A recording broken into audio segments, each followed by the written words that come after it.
जय हिंद, नमस्कार जी। कैसे हैं आप सभी लोग? उम्मीद करते हैं कि अच्छे होंगे और स्वस्थ होंगे और आप सभी लोग की पढ़ाई बहुत ही बढ़िया से चल रही होगी। पिछला क्लास में आप सभी लोग को कवर कर दिए थे जितना भी संख्या होता है वो सारा संख्या के बारे में, ठीक है।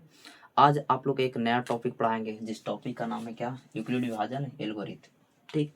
इसी का एक और नाम दिया गया है कलन विधि, या किसी और बुक में देखिएगा, या तो एनसीईआरटी का एक और बुक होता है उसी में देखिएगा कि यूक्लिड विभाजन परिमेका भी लिखा हुआ रहता है, ठीक है। परिमेका या तो परिमेय लिखा हुआ रहता है। तो इससे आप लोग को डरना नहीं है कि अलग अलग नाम दिया गया है। ये दोनों का कॉन्सेप्ट एक ही जैसा होता है, ठीक ना। जैसे में कैसे गांव में एक ही बच्चा रहता है लेकिन उसका एक ही बच्चा रहता है लेकिन नाम उसका क्या रहता है? अलग अलग रहता है। उसी तरीका से यहाँ भी है, नाम अलग अलग है लेकिन काम क्या है? एक ही है, ठीक ना। आइए समझते हैं, एक उदाहरण से इसको समझने का कोशिश करते हैं।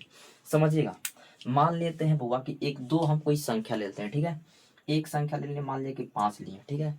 और दूसरा संख्या ले ले जाके मान ले 17 लिए, ठीक ना। तो देखिए 5 में अगर हम 17 से क्या लगाएंगे? भाग लगाएंगे, ठीक ना। 5 में किससे लगाना है भाग? 17 से। तब 5 में अगर 17 से भाग लगाते हैं तो देखिए कितना बार मिलेगा। तब 5 से अगर 17 में भाग लगाते हैं तो 3 बार लगेगा। तब पचती यही 15 कट जाएगा। अब यहाँ से शेषफल हम लोग कितना बचेगा? 2 बचेगा। समझिएगा। अब यहाँ पे देखिएगा 3 टर्म में संख्या निकला हुआ है, ठीक ना। एक टर्म, 2 टर्म और 3 टर्म। एक और देखते हैं तो एक टर्म में और संख्या, यहाँ पे जो मेन संख्या हम लोग का 17 था, ठीक ना। तो इसको हम लोग क्या कहते हैं? इस सारा चीज को समझे तो जो आप लोग के जो 17 आप लोग के ये संख्या नजर दे रहा है, इसको बोलते हैं भाज्य बोलते हैं, ठीक। याद रखें, इसको हम लोग क्या बोलते हैं? भाज्य बोलते हैं। और भाज्य हमेशा होता है जो बड़ा होता है, ठीक ना। किससे? तब भाजक से, ठीक। ये क्या होता है? भाजक होता है, ठीक। और जो आप लोग की 3 नजर दे रहा है ना, इसको बोलते हैं हम लोग भागफल, भागफल, ठीक। और जो आप लोग के ये संख्या बचा हुआ है, इसको क्या कहते हैं? शेषफल, शेषफल, ठीक। यहाँ से एक आप लोग के कॉन्सेप्ट निकलता है, और कॉन्सेप्ट है क्या? तो यहाँ से एक फॉर्मूला बनाएंगे तब हो जाएगा क्या कि भाज्य बराबर भाजक गुना, भाज्य बराबर भाजक गुना भागफल प्लस शेषफल, शेषफल।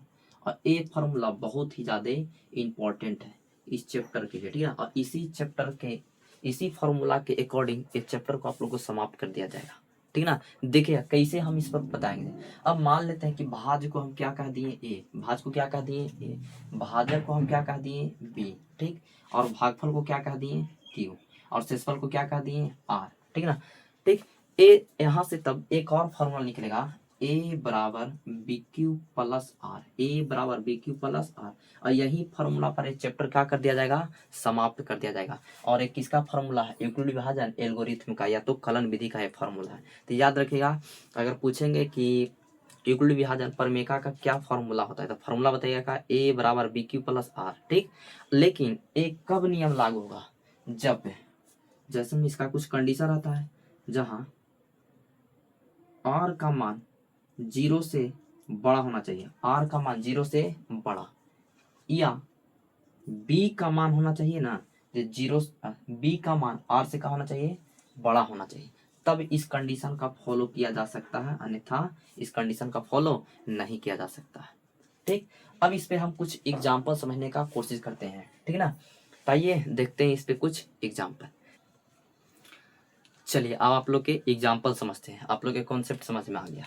देखिए एग्जाम्पल में कुछ क्वेश्चन को हम लिखे हैं, उस क्वेश्चन को आप लोग बनाने का कोशिश कीजिएगा और हम भी साथ में क्या करेंगे? बनाएंगे। देखिएगा क्वेश्चन क्या है कि निम्नलिखित संख्याओं का एचसीएफ ज्ञात करें, ठीक है, यूक्लिड विभाजन एल्गोरिथम के सहायता से। तो देखिएगा इसमें से एक नियम फॉलो हो रहा है, और नियम का क्या नाम है? यूक्लिड विभाजन एल्गोरिथम। तो यूक्लिड विभाजन एल्गोरिथम का कंडीशन होता है, कंडीशन क्या है कि ए बराबर बी क्यू प्लस क्या होता है? आर होता है, ए बराबर बी क्यू प्लस आर। अब इसमें हो रहा बात का कि जब आप लोग के दो गो संख्या देगा तो उसमें से पहचानना रहता है, सबसे पहला ए का मान पहचानना रहेगा, दूसरा का बी का मान पहचानने के लिए रहेगा, ठीक। तो याद रखिएगा ए का मान हमेशा बड़ा होता है, किसे? तब बी से होता है। अब ये दोनों में देख के बताओ कि ए कौन होगा और बी कौन होगा। तो देखिएगा कहिए कि बी तो कौन, हम बी का मान तो 6 हो जाएगा, ए का मान कौन है? 28 का, कि बड़ा है 28 किससे? तो 6 से। तो यहाँ से हम लोग को पता चला का कि मान लेंगे सबसे पहले कि माना ए बराबर 28 और बी बराबर कितना हो गया? 6 हो गया, ठीक। अब यहाँ से एक नियम बोला हम लोग, नियम का बोला है कि यूक्लिड विभाजन एल्गोरिथम के सहायता से ज्ञात कीजिए। तो यूक्लिड विभाजन एल्गोरिथम के सहायता से चलेंगे, तो लिखेंगे का यूक्लिड विभाजन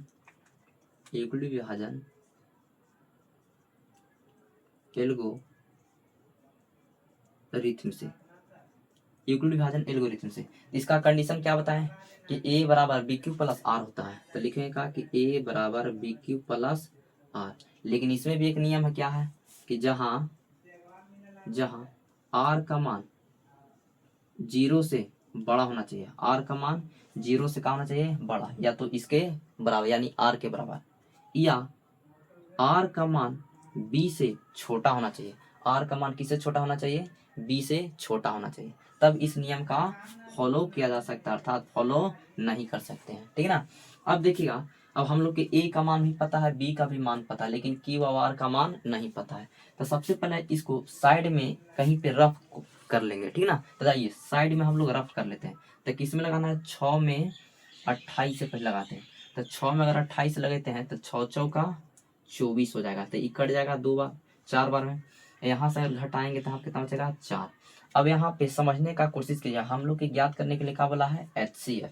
तो अभी तो जब तक HCF का एक नियम का होता है, जब तक पूरा पूरा भाग लगेगा, भाग लगने के बाद अगर पूरा पूरा नहीं कटेगा तो वह हम लोग का HCF नहीं कहलाएगा। यानी भाग लगने के बाद अगर पूरा पूरा कट जाएगा, और कटला के बाद जो हम लोग के अंतिम भाजक बचता है ना, वही हम लोग के क्या होता है, HCF होता है। लेकिन यहाँ पे भाग तो लगाए, लेकिन ये पूरा पूरा नहीं कटा, इसी कारण ये हम लोग के HCF नहीं होगा, ठीक है ना, याद रखिएगा।